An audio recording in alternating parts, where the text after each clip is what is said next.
the most exciting two words in sports, Game 7. Well, we have that now because back on Friday, a domination situation by my Edmonton Oilers. Not Eddie's Edmonton Oilers, my Edmonton Oilers, who dominated the game. It wasn't even close.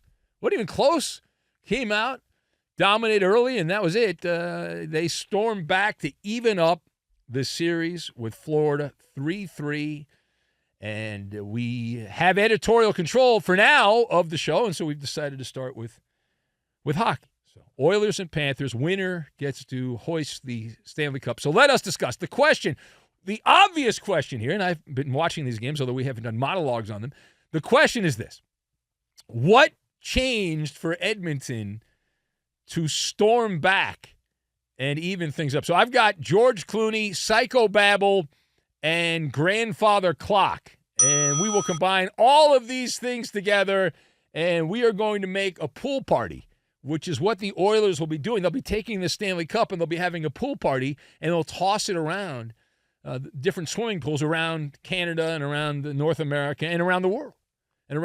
So, A, to answer the question, what changed for Edmonton to storm back in this game, the Oilers have – it's really simple here. They've stopped sucking at a time you cannot suck, right? They've played better. They've been better in these last three games. In terms of what has tangibly changed here, I am not an NHL pundit, but I did recently stay at a Holiday Inn Express, and this is like an Ocean's 11 style situation, what has happened here. Connor McDavid playing the role of George Clooney, or Danny Oceans, if you remember that movie, Ocean's 11. And they have cracked the code. They've cracked the code on the goaltender for Sergei Bobrovsky of the Panthers there. Game 4 was, up until now, the turning point. It's kind of obvious. Right? Otherwise, the series would have been over because the Panthers won the first 3 games. But Bobrovsky was so bad, he got pulled from that game in Game 4. And it does not appear the man has recovered from that particular situation. Going into that Game 4, he was the favorite to be the MVP of the series. I get called the Conn Smythe, but it's the MVP. It would have been the MVP if they closed out Game 4 in a sweep. And I am told, if I understand this correctly, I believe I do, that Bobrovsky is so shaken up by what has happened here that he was not even on the ice for practice on Sunday. They gave him a mental day off from Panthers practice, which, hey, don't think that's a great sign. I don't think that's a great sign. Now, Bobrovsky, who has absolutely malfunctioned in net, 3 games of dominance, and now he's like a wrestler from Mexico, El Stinko, of late. The Oilers, the team that I'm backing for this series, my Edmonton Oilers, that 8-1 win in Game 4. Right, so that was domination. He got pulled, Bobrovsky. But the Oilers have outscored the Panthers 18-5 in the last few games. 18-5? It's insane. Talk about flying through some dark clouds if you're Sergei Bobrovsky. And this Edmonton run, much like Ocean's 11, they've cracked the code. They have cracked the code. Now, page 2 here, this is something I would like to address because I know a lot of dumb people love to run to this, and I'm not going to change my position. Some of you sent me email over the weekend. Oh, you see, man, the Oilers, you know what they have? They got Uncle Mo. No. Do the Oilers have all the momentum? No, they don't. And I'll tell you why. They can't have all the momentum because it doesn't exist in sport. It does not exist. In fact, this series is proof there is no such thing as momentum. That is a living, breathing example of the fact that momentum is not real. And yet, I still got some email over the weekend say, whoa, momentum. Okay, so Florida. Let's just play this out, right? Bear with me. So Florida is cruising around. They're driving a Maserati on the Autobahn, dominating. Panthers had a 10-4 edge in goals through the first 3 games. In fact, if I remember correctly, I might have jotted this down, Edmonton did not even score until the 71st minute of the series. Complete momentum, as you idiots like to say, right? Oh, they had all the momentum. So if that's true, if you believe in momentum, explain this to me. So why would Florida give that up? Why they had it all? I mean, dominating. Why would they say no to that? Why would they give it back? Oh, was it stolen? How did the Oilers get Uncle Mo back? The answer is they didn't. Okay, momentum in sport is an illusionary phenomenon. It just is. That's the reality, right? It's not real. And momentum, and I've known this for many years, I've done this job for a long time, momentum is simply something after the fact, an explanation for why something happened, the outcome of an event. And it's sports media psychobabble.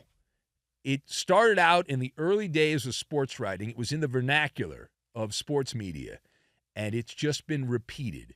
It's kind of like student athlete. The NCAA came up with student athlete to get out of paying workers' comp because people were dying playing football, and they just kept repeating it over the years. And people say, oh, momentum, it's student athlete. It's like momentum.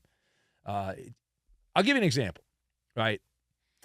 Everyone's like, oh, look at right now, Edmonton's got all the momentum in the Stanley Cup Final. Okay, fine. So let's say Florida wins, and I'm not sitting here saying it's over. Like there's no way Florida. Let's say Florida wins. Let's say they win Game 7 here on Monday night. Are we going to hear all the momentum? No, we're not going to hear that. It'll be ignored because it didn't fit the narrative. So you'll ignore it, right? The alleged momentum just vanished into thin air. But it can't vanish because it doesn't exist. All right, now, last word here. Now, I always love Game 7 because in my profession, it's the choke that is the greatest, right? That's the thing, the drama. It's like I've said for a long time that the better story is in the losing locker room because that's where the anger is, that's where the rage is. When you win, everyone kisses your ass. They love you. You're the greatest and all that stuff. But when you lose, it's finger pointing, it's talk, it's clicks, behind the scenes talk, right? It's like locker room broken, that kind of thing.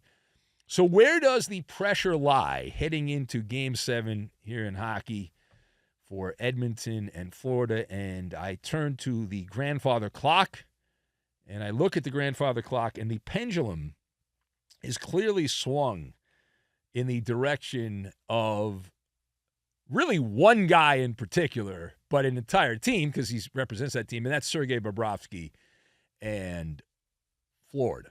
Because this is the great thing. It's like that movie Men in Black, and they've got the neuralizer, and if Florida wins Game 7, then all sins are forgiven. We won't talk about this, and that's it. He'll get to raise up the cup, the first ever for that franchise, the Florida Panthers, and if they get that done, everything else is erased, and should he fail, there will be stank. There's not enough Irish Spring to wash the stank off that. That will follow him and many of these players around because this doesn't happen that often. In fact, it hasn't happened in, 80 years, something like that. So that's where we are on that. But over time, because we had other stuff to worry about. So, over time, you don't really remember all the ins and outs of what happened in a series. But you'll remember two things. You're going to remember the turning point, which at this point is Game 4 when Bobrovsky got benched, and you're going to remember the outcome, whoever won the series. You're not going to remember much else about this over time. But for Connor McDavid and the Edmonton hockey team, this is a loosey-goosey situation. It should be. Breathe easy, and nothing to worry about. I mean, you're playing with house money. And if you've ever gotten house money, that's the way to gamble. I mean, jeez. The eulogies have already been written by people like Eddie Garcia that they're not good enough, they can't win, no chance, zero. All of that has already been written for Edmonton. So you're already pretty much dead, according to the experts, if you're Edmonton here. Not good enough, flawed roster, inferior goaltending, down the line. Fluke run, okay. But if Connor McDavid gets it done here, if Connor McDavid and the Oilers win, then he moves up a couple of notches in the NHL Book of Legends. This is the fairy tale type stuff. You win these games. Like, this is a fairy tale. He was so good. He spotted the other team 3 games, and then they came back and won. So you can gamble without risk.